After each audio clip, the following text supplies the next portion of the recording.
No one aboard the Zarelian peacekeeper expected chaos from something as mundane as footwear. Captain Threxel of the Varn Dominion had hosted hundreds of species on his diplomatic vessel, from the slime-bodied Kornax to the gas-based Floatari. But when it came time to escort their new Terran allies to the peace summit on Vexen Prime, Threxel hadn't anticipated the boots. Lieutenant Commander Sarah Knox stepped onto the ship with a calm nod, her combat boots echoing ominously on the polished alloy floor. The moment she crossed the bioscanner arch, a shrill alarm wailed through the docking bay. Biohazard detected, blared the ship's AI. Startled crew members scattered like startled insects. Security bots rolled forward, weapons drawn, targeting her feet. Threxel rushed to the scene, his fronds twitching in disbelief. "What in the stars are you wearing?" Knox looked down. "Combat boots. Standard issue." The scanner began listing the contaminants. Fungal spore, Trichophyton mentagrophytes, soil bacteria, Pseudomonas fluorescens, unknown organic compound, chewing gum, trace elements of decayed protein resembling fried poultry. Threxel recoiled. "Are your boots carnivorous?" Knox smirked. "No, just been a while since I cleaned them." She tried to step forward.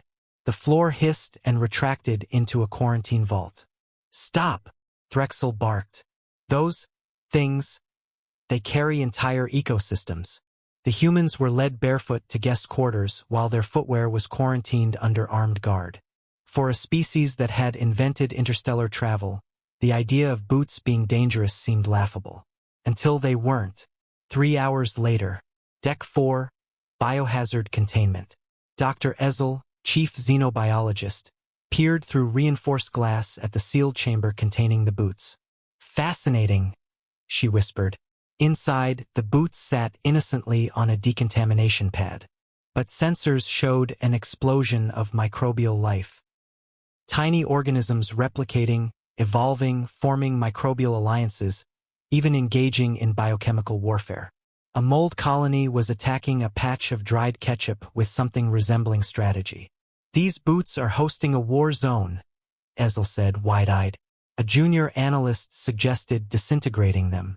But the moment the disintegration field was activated, the chamber lights dimmed and the ship's power surged.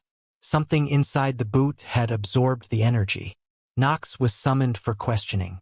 "These were the same boots I wore on Titan during the methane swamp incident," she explained. "Also used them in the Martian dust riots and that cockroach outbreak in New Delhi." Ezel gawked. "You fought in these? And then wore them onto a sterile diplomatic vessel?" Knox shrugged. "They're broken in." For hours later, the boots had become sentient, at least partially. A fungal mat on the heel had begun communicating via electrical pulses, hijacking ship sensors to transmit a crude binary message. "Freedom." The boots moved. Cameras captured them shifting slightly, vibrating, one inching toward the other like long-lost companions. A containment droid approached to secure them, and was promptly melted by a corrosive burst of ammonia and mold acid from the sole. Panic spread. Security teams sealed off Deck 4. Knox was ordered to explain further. "Well, I may have stepped in a puddle from a Zorvax digestive sac last week," she admitted. "That's a level 6 mutagenic fluid," Threxel hissed. "It looked like grape jelly," Knox countered. "Hour 6. Emergency Protocol Gamma." Deck 4 was abandoned. The boots had constructed a primitive nest from ventilation insulation, 2 dust bunnies, and what was probably an alien snack wrapper. Sensors now detected radiation spikes, microbial evolution at 400x speed, and a small localized gravitational distortion. How or why, no one knew. Threxel called an emergency summit.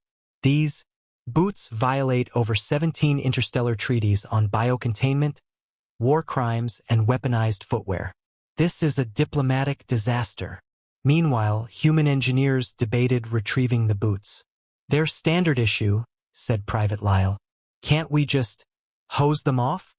"No," said Knox quietly. "Not anymore." Hour 9. Evacuation. The boots began reproducing. A thick slime pooled beneath them, bubbling, birthing a third malformed, boot-like appendage that hissed and twitched. Ezel stared at the monitors, trembling. They're building a colony. Nox stood silently. She'd seen horror in combat, alien plagues, psychotic AI, even space leeches, but nothing prepared her for this. She nodded solemnly. Evacuate the deck. And someone call a Class-3 biosquad. Stardate log entry 7891.4, by order of the Galactic Council. Human combat boots are hereby classified as Class-3 biohazards aboard all starships and facilities. Under no circumstances are they to be allowed unsterilized entry into shared environments. Violation will result in immediate quarantine, heavy fines, and possible exile to an asteroid penal colony. Post-incident, the boots were eventually sealed in a titanium vault and launched into a dying sun. The sun dimmed for 3.2 seconds before flaring unnaturally, then stabilized. Galactic scientists now study the event as the soul flare anomaly. Nox got new boots, but she still missed the old pair. Best damn boots I ever had, she muttered, lacing up. Shame they went supernova. Threxel, meanwhile, developed a nervous twitch whenever humans boarded his ship. He now insisted on full decontamination, even if the humans arrived naked. Just to be sure.